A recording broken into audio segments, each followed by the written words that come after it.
আসসালামু আলাইকুম ICT sharing এর পক্ষ থেকে আবারও সবাইকে স্বাগতম। আজকে আমরা দেখতে চাচ্ছি যে পাওয়ার পয়েন্ট স্লাইডে যখন আমরা লিখতে যাই টেক্সট বক্স নিয়ে, তখন সব সময় ফন্ট পরিবর্তন করার একটা ঝামেলা হয়। এই ঝামেলা থেকে মুক্ত হওয়ার জন্য আমরা একটা ফন্টকে ডিফল্ট করব, যেমন নিকোশ বান ফন্টকে আমরা ডিফল্ট করতে চাই। তো এই কাজটি করার জন্য আমরা একটা ব্ল্যাঙ্ক স্লাইড নিলাম। ব্ল্যাঙ্ক স্লাইড নেওয়ার পরে এখানে আমরা একটা টেক্সট বক্স নিব। তো আমরা প্রথমে ইনসার্টে ক্লিক করলাম। ইনসার্টে ক্লিক করার পর এই যে আমরা দেখতে পাচ্ছি টেক্সট বক্সে ক্লিক করলাম। টেক্সট বক্সে ক্লিক করলে মাউস পয়েন্টারের চেহারা পাল্টে গেল। যেখানে টেক্সট বক্স নিতে চাই সেখানে আসলাম, মাউস পয়েন্টার আনলাম, মাউসের লেফট বাটন চেপে ধরে আমরা ড্র্যাগ করলাম অথবা টান দিলাম। এখন একটা বক্স তৈরি হয়ে গেল। কিন্তু আমরা যদি খেয়াল করি এই বক্সের ফন্টের নাম কি এবং কত সাইজ। এই যে আমরা ফন্ট দেখতে পাচ্ছি, ফন্টের নাম হলো ক্যালিবারি বডি এবং 18 সাইজ। তো আমরা চাচ্ছি যে নিকোশব্যান হবে এবং ফন্টের সাইজ সাপোজ 40 হবে।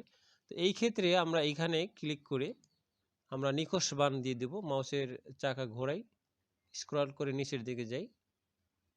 আমরা জানি যে এগুলো সিরিয়ালি থাকে, তো নিকোশবান সিলেক্ট করলাম এবং এখানে 18 সাইজ যেটা লেখা আছে, আমি ইচ্ছা করলে এখানে 40 সাইজ দিয়ে দিলাম। তো আমার এই বক্সের লেখার সাইজ হবে 40 এবং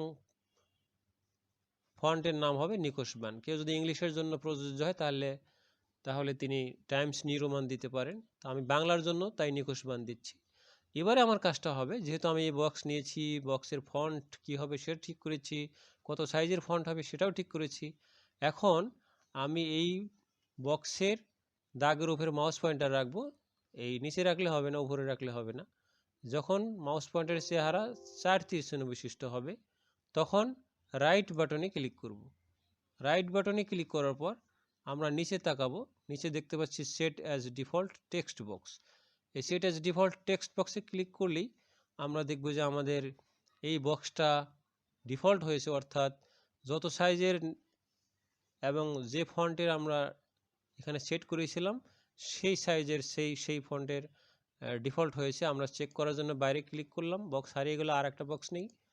এবার টেক্সট বক্সে ক্লিক করি, আবার এখানে ড্র্যাগ করে অর্থাৎ বাম বাটন চেপে ধরে টান দিই, বক্স তৈরি হয়ে গেল।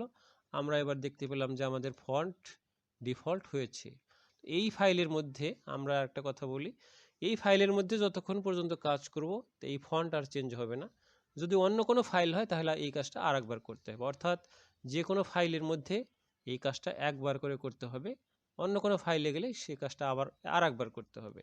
তো আশা করি বুঝতে পেরেছেন সবাই। ভালো থাকবেন, এই প্রত্যাশা এই পর্যন্তই।